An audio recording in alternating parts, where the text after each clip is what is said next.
प्रिय प्रतियोगी, मैत्री इंस्टीट्यूट की सामान्य अध्ययन की श्रृंखला में आपका पुनः एक बार स्वागत है। भारतीय राज्य व्यवस्था और संविधान के इस कक्षा में हम लोग भारतीय न्यायपालिका, इंडियन जुडिशियरी का अध्ययन कर रहे हैं और भारतीय न्यायपालिका के स्तंभ सर्वोच्च न्यायालय की बात हो रही है। सर्वोच्च न्यायालय के संदर्भ में हम लोग सर्वोच्च न्यायालय के क्षेत्राधिकार पिछली कक्षाओं में पढ़ा है। हम लोगों ने अलग अलग क्षेत्राधिकार, इसमें प्रारंभिक क्षेत्राधिकार, अपीलीय क्षेत्राधिकार, ये दो प्रकार के क्षेत्राधिकार पिछली कक्षाओं में पढ़ लिया है। आज की कक्षा में हमें परामर्शी क्षेत्राधिकार, एडवाइजरी जुरिडिक्शन के बारे में जानना है। इसके अलावा जो टॉपिक है वो अभिलेख न्यायालय, सुप्रीम कोर्ट एक अभिलेख न्यायालय है, इसके बारे में।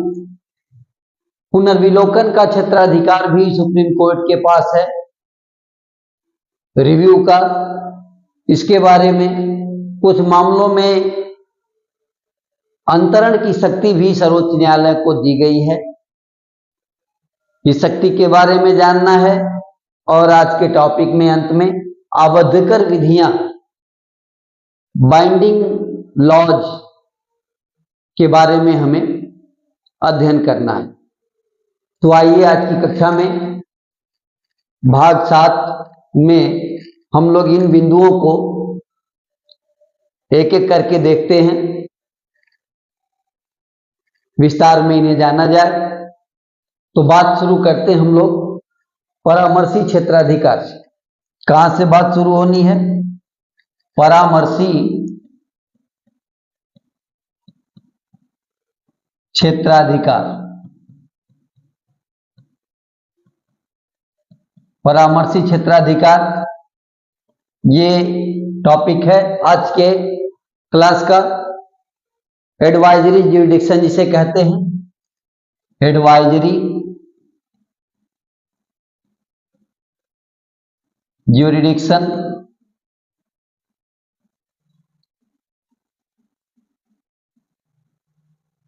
ये हुआ आपका एडवाइजरी जुरिडिक्शन, परामर्शी क्षेत्राधिकार सर्वोच्च न्यायालय। अनुच्छेद 129 की 43 की बात करें, इसके पहले इन अनुच्छेदों की बात हो गई है। अनुच्छेद 143 में सर्वोच्च न्यायालय को परामर्श संबंधी क्षेत्राधिकार प्रदान किया गया। अनुच्छेद 143 के तहत, तो आइए अनुच्छेद 143 के तहत सर्वोच्च न्यायालय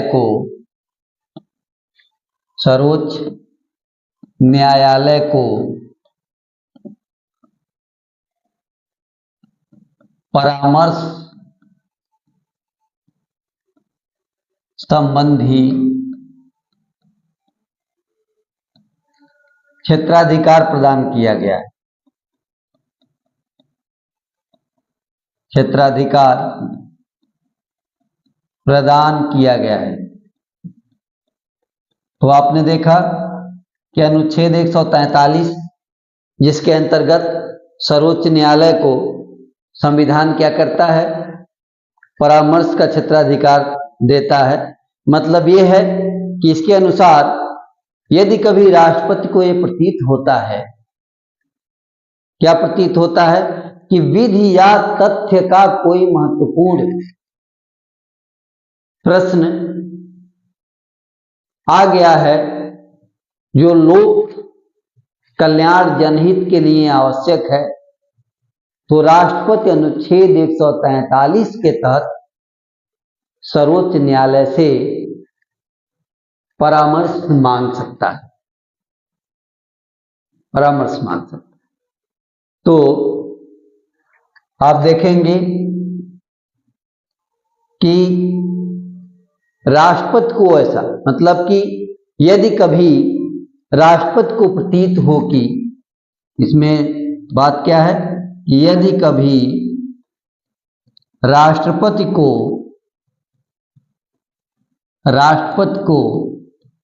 प्रतीत हो कि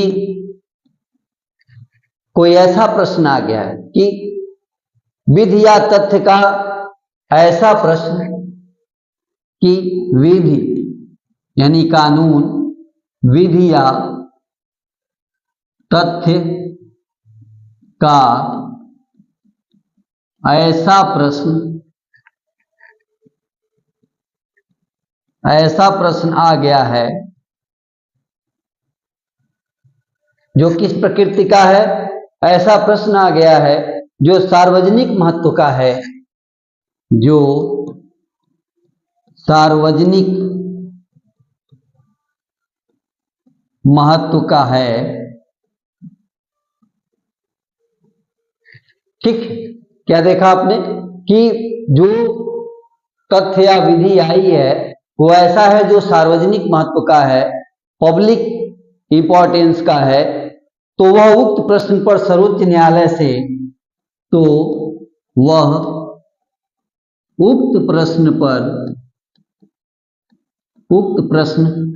पर सर्वोच्च न्यायालय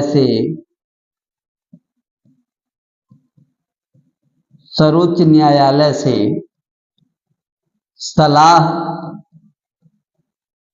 मांग सकता है।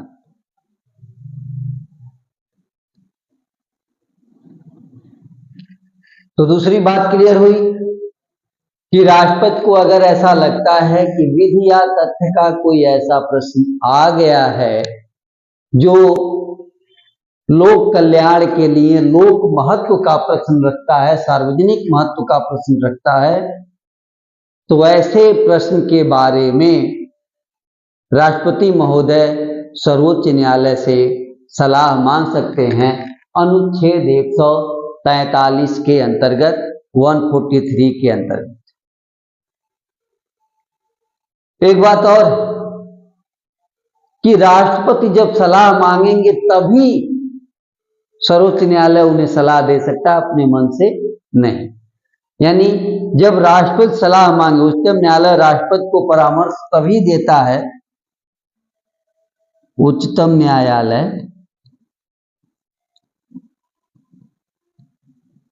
राष्ट्रपति को परामर्श तभी देता है जब वह परामर्श मांगे। ध्यान रहे कि परामर्श नहीं मांगने पर नहीं देना है। यानी जब परामर्श की आवश्यकता राष्ट्रपति को होगी, राष्ट्रपति जब परामर्श मांगेंगे तभी परामर्श देना है।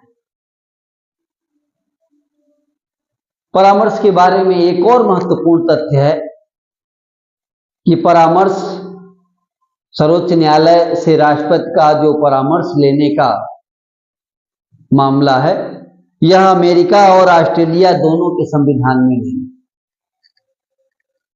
ये कनाडा के संविधान में। यानी राष्ट्रपति द्वारा सर्वोच्च न्यायालय से परामर्श मांगने का जो प्रावधान है वो कनाडा के संविधान से लिया गया है। तो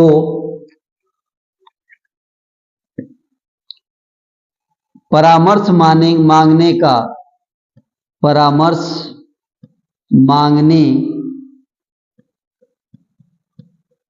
का प्रावधान कनाडा के संविधान से लिया गया है। कनाडा के संविधान से लिया गया है। कनाडा के संविधान से लिया गया। तो ये चीज आपने देखा कि इसे कनाडा के संविधान से लिया गया है यद्यपि भारतीय न्यायपालिका अमेरिका से प्रेरित है, अमेरिकी संविधान से प्रेरित है, लेकिन सलाह मांगने का ध्यान रखना है आपको कि अनुच्छेद 143 के तहत सर्वोच्च न्यायालय से राष्ट्रपति द्वारा सलाह मांगने का जो प्रावधान है वो कनाडा के संविधान से लिया गया। तो हम लोगों ने बात किया सर्वोच्च न्यायालय के परामर्शी क्षेत्राधिकार के बारे में, एडवाइजरी ज्यूरिडिक्शन के बारे में। अब अगले पृष्ठ पर चलते हैं और अगले पृष्ठ पर अगले बिंदु पर बात करते हैं अभिलेख न्यायालय के बारे में। अभिलेख न्यायालय, तो अगला बिंदु था हम लोगों का आज का अभिलेख न्यायालय, यानी court of record, court of record, अभिलेख न्यायालय। तो सर्वोच्च न्यायालय एक अभिलेख न्यायालय है। ये अनुच्छेद 129 इस बात की घोषणा करता है, अनुच्छेद 129 इस बात की घोषणा करता है कि सर्वोच्च न्यायालय एक अभिलेख न्यायालय है। इस बात को करते हैं कि अनुच्छेद 129, अनुच्छेद 129 सर्वोच्च न्यायालय को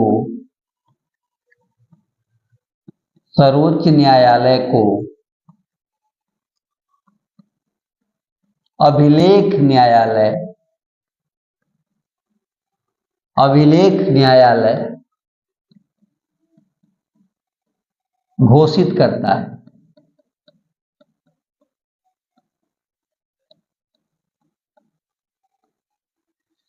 अभिलेख न्यायालय घोषित करता है। तो ये चीज देखा गया कि सर्वोच्च न्यायालय को कौन सा अनुच्छेद अभिलेख न्यायालय घोषित करता है? अनुच्छेद 129, 129। मतलब ये हुआ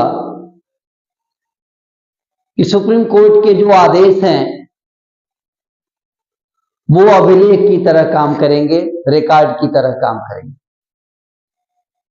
कोई न्यायालय अभिलेख न्यायालय है, इसके दो लक्षण, यानी अभिलेख न्यायालय के दो लक्षण, अभिलेख न्यायालय के दो लक्षण,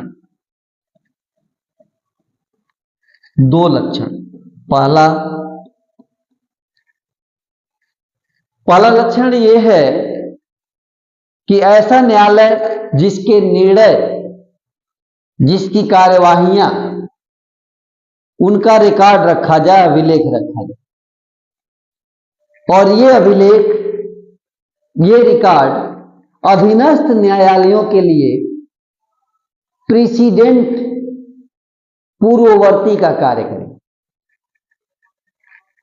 या पूर्व निर्णय का कार्य करें। क्या कार्य करेंगे? पूर्व निर्णय, प्रीसीडेंट का काम करेंगे। तो आइए इस बात को नोट करते हैं कि ऐसे न्यायालय के निर्णय और कार्यवाहियां लिखित होती हैं। सबसे पहली बात, ऐसे न्यायालय के निर्णय और कार्यवाहियां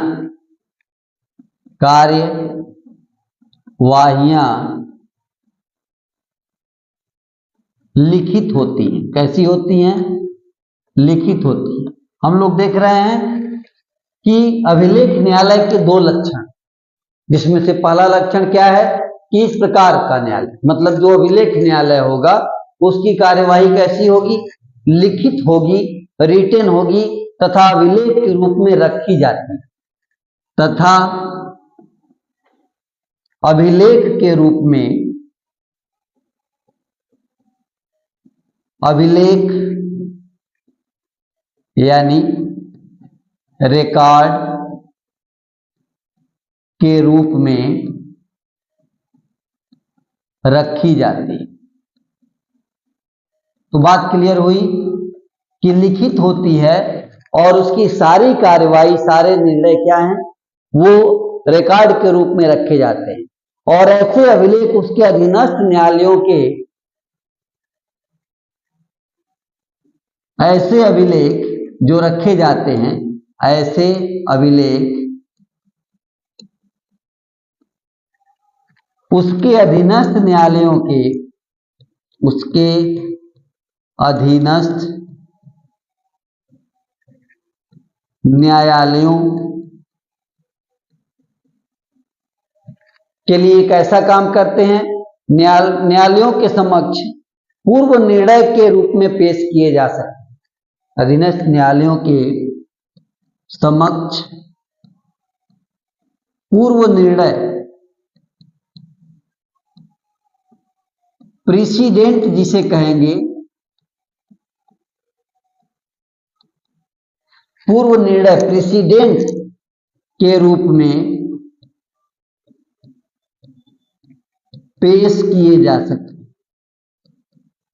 पेश किए जा सकते हैं। तो बात क्लियर हुई। अभिलेख न्यायालय का लक्षण क्या है?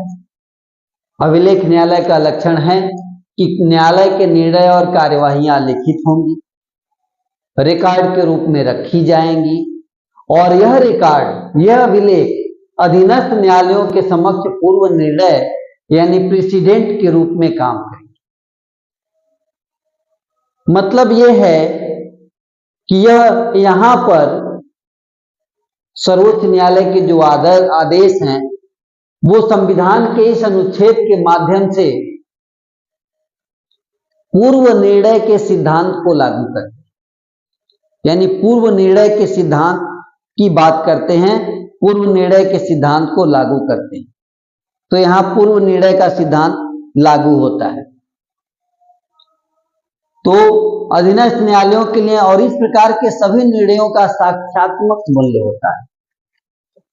एक बात और जोड़ना, इस प्रकार के सभी निर्णयों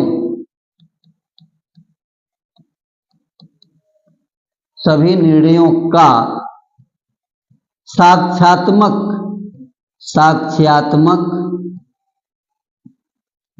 मूल्य होता है। तो आपने कंफर्म किया कि इनका साक्ष्यात्मक मूल्य है, यानी जो निर्णय हैं सर्वोच्च न्यायालय के, जो रिकॉर्ड हैं, वो साक्ष्य है। क्या है? साक्ष्य की तरह हैं, इनके साक्ष्यात्मक मूल्य हैं, ये एविडेंस हैं, ये नजीर है। तो ये चीज हम लोगों ने देखा कि दो लक्षण में एक लक्षण, दूसरा लक्षण है, दूसरे पृष्ठ पे चलते हैं और दूसरे लक्षण की बात करते हैं। दूसरा लक्षण है कि इसमें ऐसे न्यायालय द्वारा अपने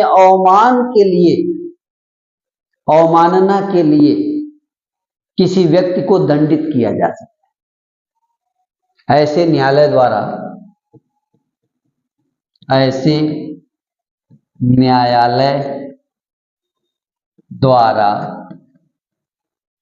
अपने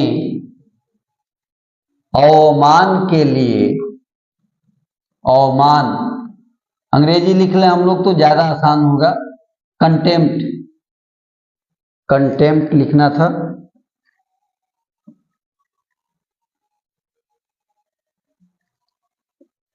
अवमान यानी कि कंटेम्प्ट।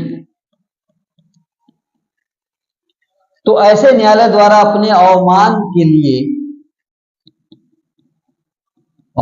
के लिए किसी व्यक्ति को दंडित किया जा सकता है,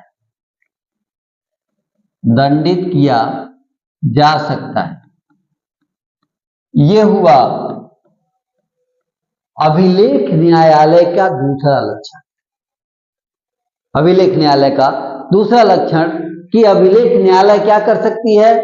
अपने अवमान के लिए, अपनी अवमानना के लिए, अपने कंटेम्प्ट के लिए किसी व्यक्ति को क्या कर सकती है? दंडित कर सकती है। ये दो लक्षण हैं किसी न्यायालय के अभिलेख न्यायालय होने का। तो हम लोगों ने देखा कि सर्वोच्च न्यायालय किस प्रकार अभिलेख न्यायालय है और उसके महत्व के बारे में। अब आज के तीसरे टॉपिक पर बात करना है और वो है पुनर्विलोकन का क्षेत्राधिकार। तो आइए अगले पृष्ठ पर चलते हैं और बात करते हैं पुनर्विलोकन का क्षेत्राधिकार। पुनर्विलोकन का क्षेत्राधिकार। पुनर्विलोकन का क्षेत्राधिकार यानी कि ज्यूरिडिक्शन ऑफ रिव्यू को ज्यूरिडिक्शन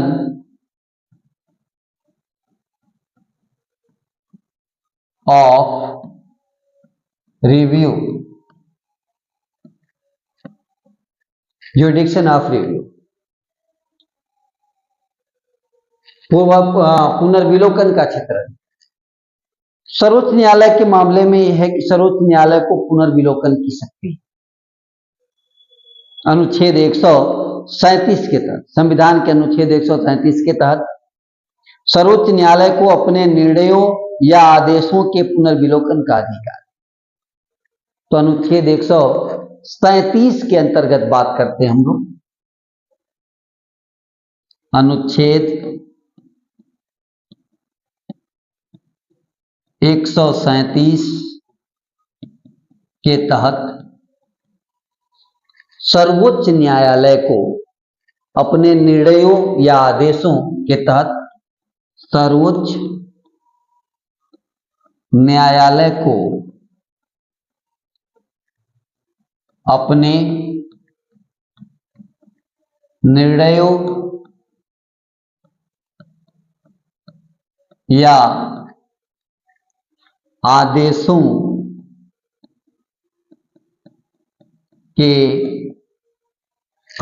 का पुनर्विलोकन का अधिकार। आदेशों के पुनर्विलोकन का अधिकार, पुनर्विलोकन का अधिकार है।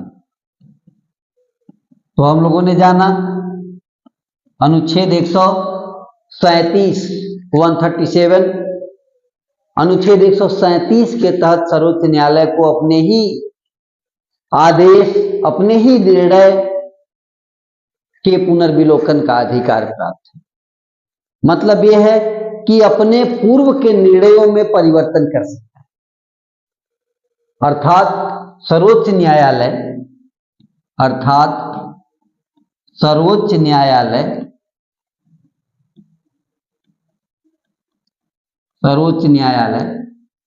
अपने पूर्व के निर्णयों में परिवर्तन कर सकता है। यह है इसके पुनर्विलोकन की शक्ति।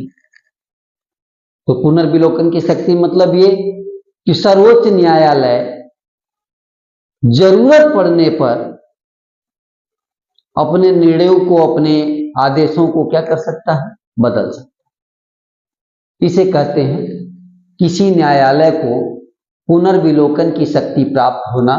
उसको ज्यूरिडिक्शन किस बात का मिलना, रिव्यू का ज्यूरिडिक्शन मिलना। और इसके बारे में एक बात यह है कि यह अनुच्छेद 145 के तहत बनाए गए, संसद द्वारा बनाए गए नियम, बनाई गई विधि के अंतर्गत है। अर्थात उच्चतम न्यायालय का यह जो अधिकार है, इसको जरा सा नोट कर लें, परीक्षा में पूछा गया है। परीक्षा में तो सभी बिंदु पूछे गए हैं। उच्चतम न्यायालय का यह अधिकार, उच्चतम न्यायालय का यह अधिकार, यह जो अधिकार है, कौन सा अधिकार है? यह रिव्यू का अधिकार, पुनर्विलोकन का अधिकार। यह अधिकार संसद द्वारा बनाई गई विधि, संसद द्वारा बनाई गई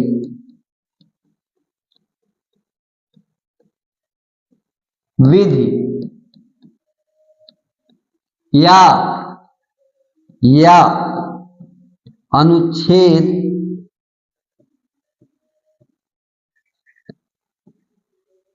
या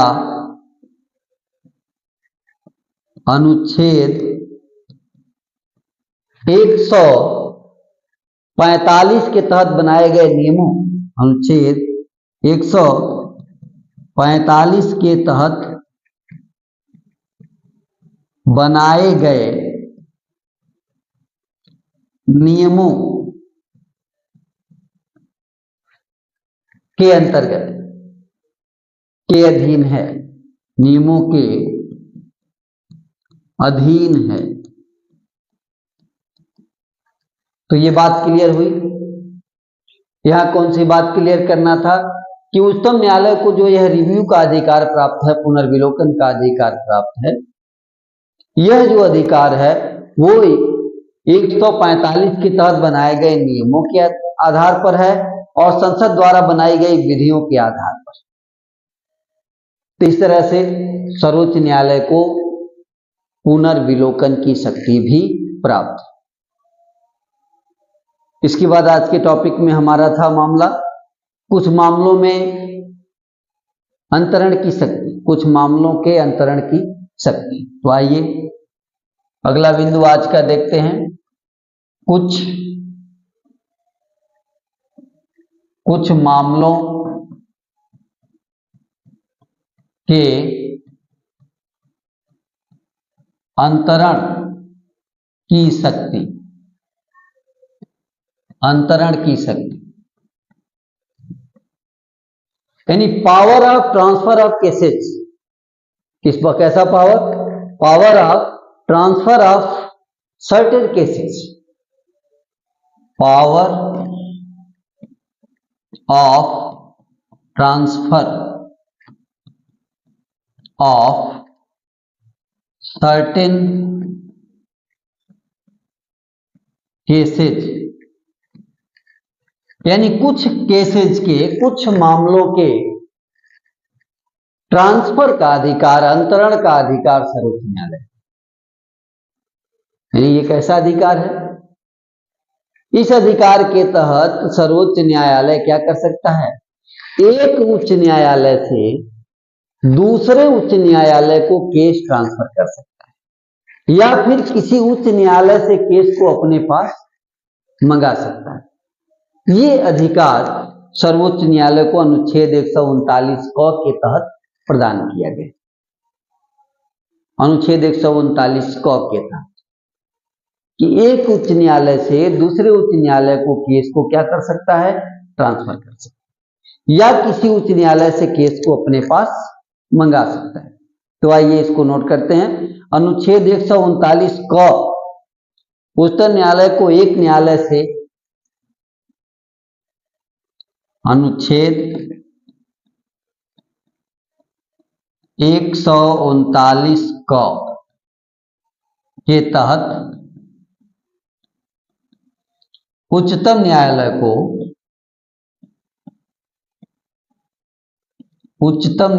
को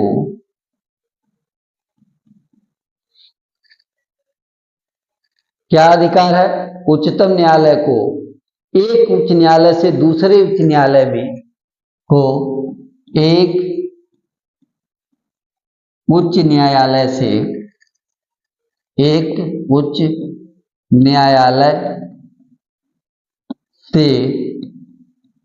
दूसरे उच्च न्यायालय में कुछ मामलों को अंतरित करने की, कुछ मामलों को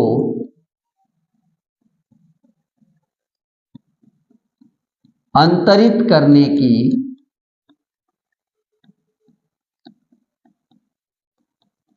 तथा या यूं कह लीजिए तथा या अंतरित करने की तथा उच्च न्यायालय से कुछ मामलों को अपने पास मंगाने की तथा उच्च न्यायालय से उच्च न्यायालय से कुछ मामलों को अपने पास मंगाने की, कहां, अपने पास मंगाने की शक्ति है, मंगाने की शक्ति है या शक्ति दी गई है, मंगाने की शक्ति दी गई है। तो ये अधिकार है सर्वोच्च न्यायालय के पास। मामला एक उच्च न्यायालय से दूसरे उच्च न्यायालय को अगर भेजना है तो यह अधिकार अनुच्छेद 139 क के तहत सुप्रीम कोर्ट को प्राप्त है। इसके अलावा सुप्रीम कोर्ट और क्या कर सकती है, किसी उच्च न्यायालय के केस को अपने पास मंगा सकती है। ये अधिकार भी सर्वोच्च न्यायालय को प्रदान किया गया है अनुच्छेद 139 क के तहत। तो हम लोगों ने देखा कि कुछ मामलों में अंतरण की शक्ति, ट्रांसफर ऑफ केसेस की शक्ति भी सर्वोच्च न्यायालय को प्राप्त है। अनुच्छेद 139 क के बाद आज के टॉपिक का अगला बिंदु है आबद्धकर विधियां। आज हम लोगों ने एक और बिंदु लिया था, आबद्धकर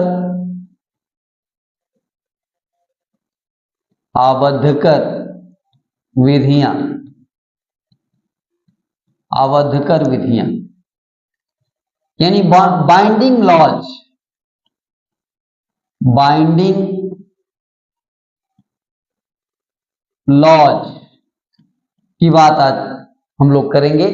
आबद्धकर विधि, इसके अंतर्गत क्या है, सर्वोच्च न्यायालय को अनुच्छेद 141 के अंतर्गत यह हुआ है कि सर्वोच्च न्यायालय द्वारा जो निर्णय दिया जाता है वह निर्णय नीचे के न्यायालयों यानी उच्च न्यायालयों के लिए क्या होते हैं, आबद्धकर होते हैं, बाइंडिंग होते हैं। उनके लिए ये निर्णय नजीर के रूप में, एग्जाम्पल के रूप में होते हैं, आबद्धकर होता है। तो ये बात करते हैं अनुच्छेद 141 के तहत, अनुच्छेद 141 के तहत जो सर्वोच्च न्यायालय के निर्णय हैं, 41 के तहत उच्चतम न्यायालय द्वारा जो भी निर्णय दिया जाता है,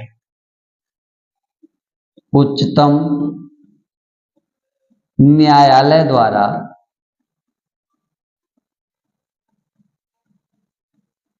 जो भी निर्णय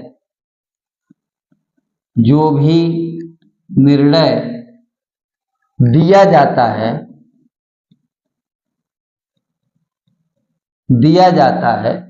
वह क्या, अधीनस्थ न्यायालयों के लिए सभी उच्च न्यायालयों पर आबद्धकर होता है। वह सभी उच्च न्यायालयों पर आबद्धकर होता है।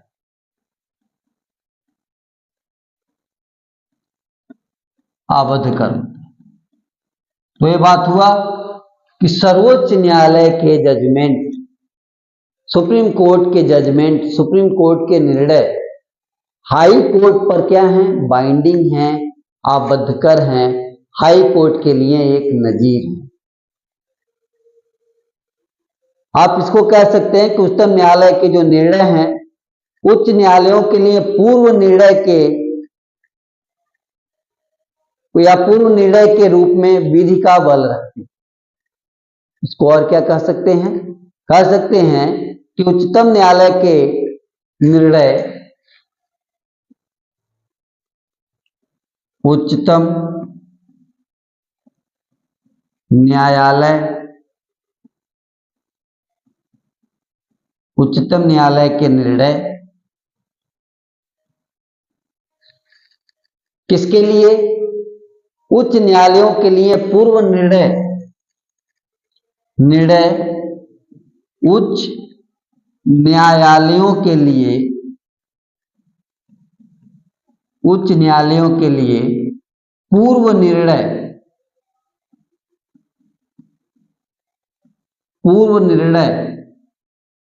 जिसको प्रीसीडेंट कहते हैं, अंग्रेजी में इसे प्रीसीडेंट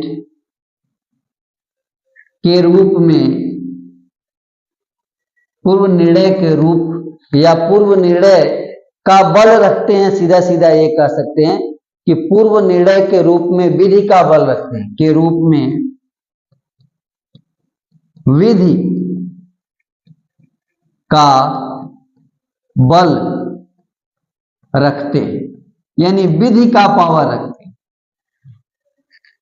तो आपने देखा कि सर्वोच्च न्यायालय के जो निर्णय हैं वो पूर्व निर्णय की तरह कार्य करते हैं। इस प्रकार भारत में पूर्व निर्णय के सिद्धांत को अनुच्छेद 143 के तहत संवैधानिक महत्व प्रदान किया गया। तो ये प्रश्न पूछा भी गया है, कह सकते हैं इस प्रकार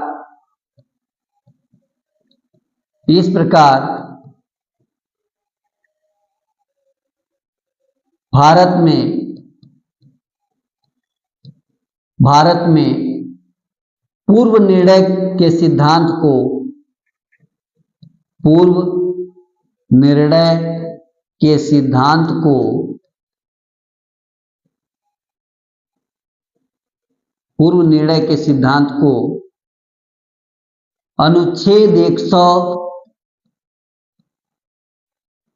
अनुच्छेद 141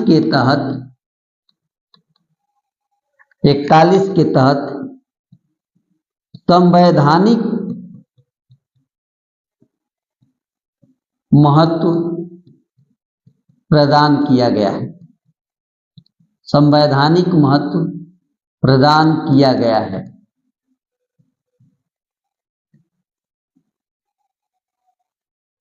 तो ये देखा गया कि भारत में पूर्व निर्णय का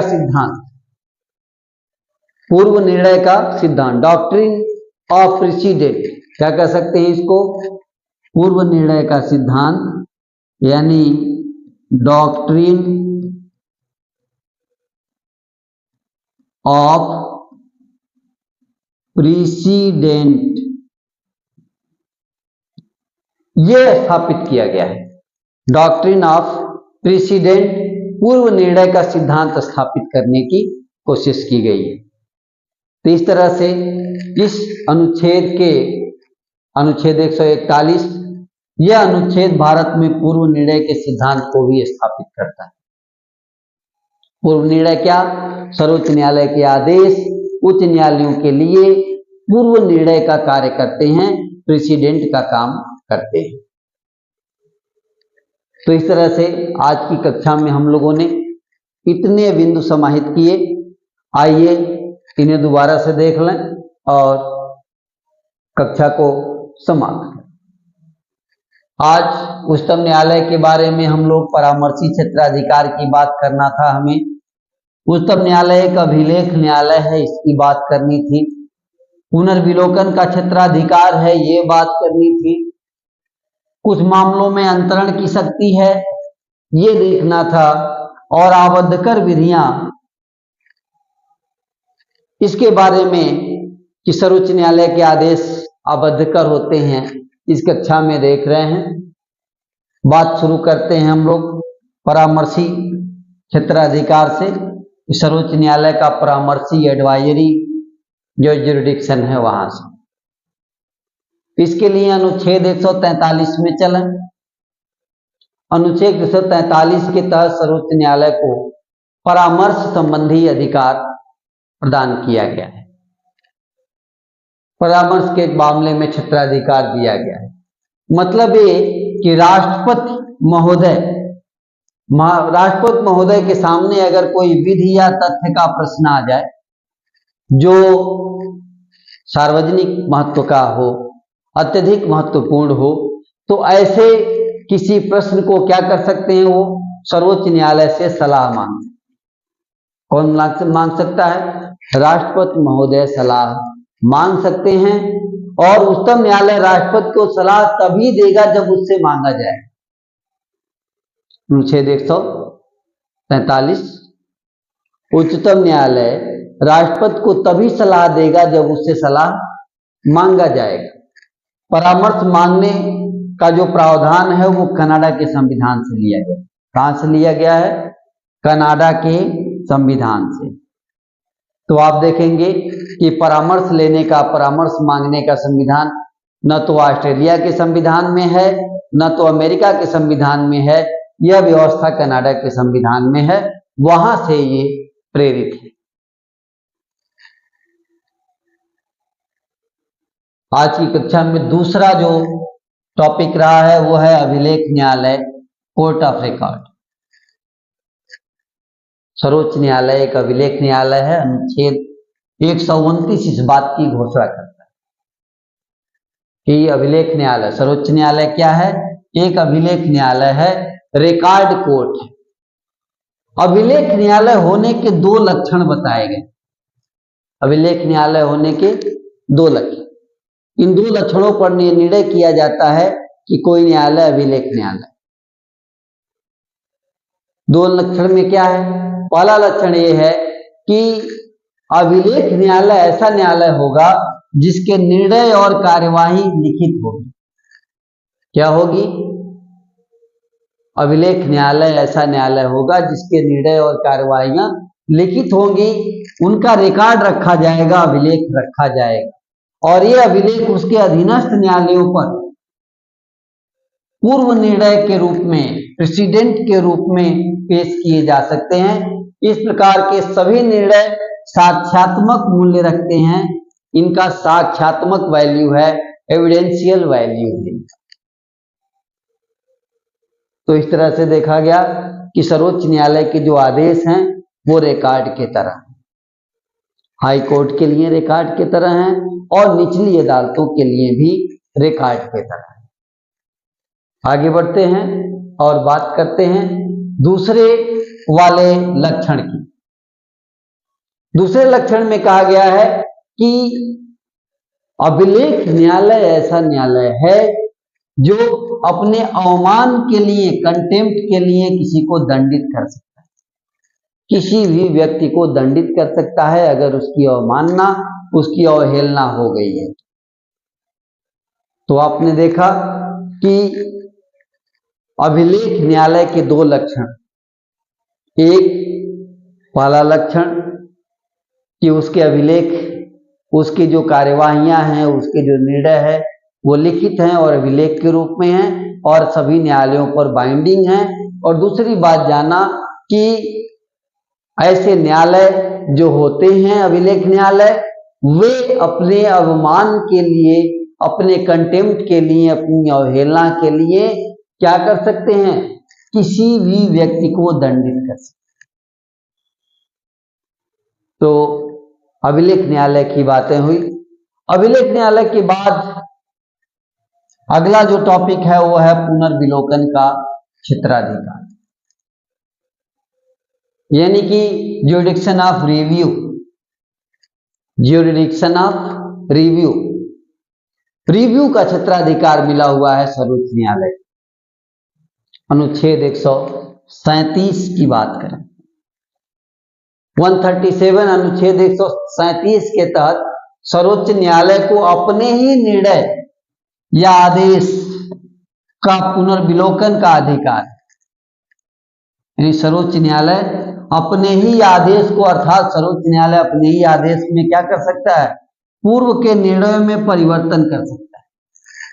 सर्वोच्च न्यायालय क्या कर सकता है? अपने ही आदेश को बदल सकता है। यद्यपि बदलने की उसकी प्रक्रिया है कि अगर वो दो जजों की बेंच ने सुनाया है तो उसे दो जज या उससे अधिक जजों की बेंच बदल सकती है।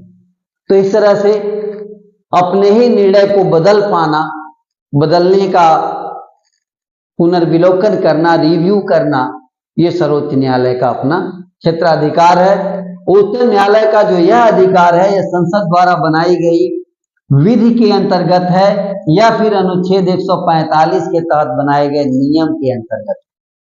ये प्रश्न भी पूछा गया है, इसलिए इस बात को यहां मेंशन करना जरूरी है कि यह जो पुनर्विलोकन का अधिकार है सर्वोच्च न्यायालय का, वह संसद द्वारा बनाई गई विधि के अनुसार है या फिर अनुच्छेद 145 के तहत बनाए गए नियम के अधीन आता है।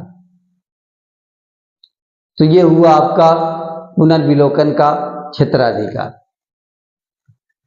अब बात करते हैं हम लोग कुछ मामलों में अंतरण की शक्ति सर्वोच्च न्यायालय को प्रदान की गई। अंतरण की शक्ति, ट्रांसफर की शक्ति, केस को यानी power of transfer of certain cases, कुछ केसेस को एक न्यायालय से, एक उच्च न्यायालय से दूसरे उच्च न्यायालय में भेजने की शक्ति सर्वोच्च न्यायालय को अनुच्छेद 139 क के तहत प्रदान की गई। अनुच्छेद 139 क उच्चतम न्यायालय को एक शक्ति देता है, क्या कि एक उच्च न्यायालय से, तो न्यायालय क्या कि एक उच्च न्यायालय से दूसरे उच्च न्यायालय को मामला क्या कर सकता है, अंतरित कर सकता है, ट्रांसफर कर सकता है, भेज सकता है, या फिर कुछ मामलों को अपने पास मंगा सकता है। क्या कर सकता है, अपने पास मंगा सकता है, कुछ मामलों को अपने पास मंगाने की शक्ति, ये सर्वोच्च न्यायालय के पास अंतरण की शक्ति है, जो हम लोगों ने एक बिंदु के अंतर्गत देखा। सर्वोच्च न्यायालय के पास कौन सी शक्ति है, अनुच्छेद 139 क के तहत उच्च न्यायालय से, एक उच्च न्यायालय से दूसरे उच्च न्यायालय में केस को ट्रांसफर करने की शक्ति, या किसी उच्च न्यायालय से केस अपने पास मंगाने की शक्ति। ऐसा करना क्यों जरूरी है, कई बार एक ही तरह के मामले अलग अलग उच्च न्यायालयों में सुने जाते हैं और उसमें विरोधाभासी निर्णय आ जाते हैं।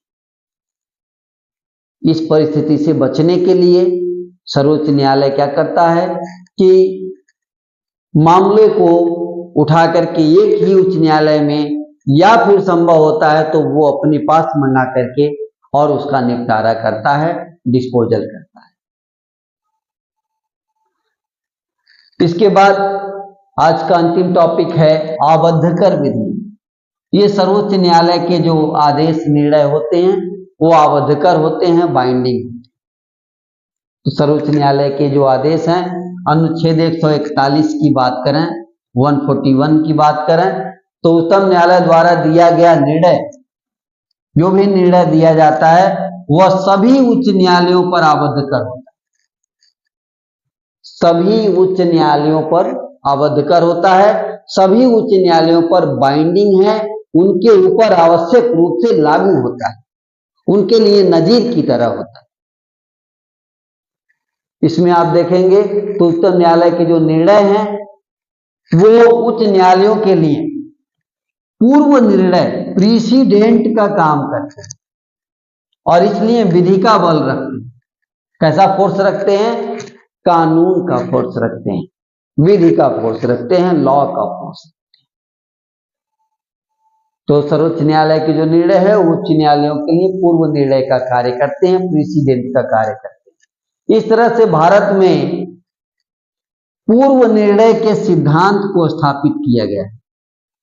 पूर्व निर्णय के सिद्धांत को अनुच्छेद 141 के तहत स्थापित किया गया है। पूर्व निर्णय का सिद्धांत, डॉक्ट्रिन ऑफ प्रेसिडेंट। अगर आपको ये पूछा जाए कि पूर्व निर्णय का सिद्धांत, तो ये उदाहरण आपके समक्ष होगा। इस प्रकार आज की कक्षा में हम लोगों ने सर्वोच्च न्यायालय के कई पावर और ज्यूरिडिक्शन देखे। आज की कक्षा में बस इतना ही। धन्यवाद।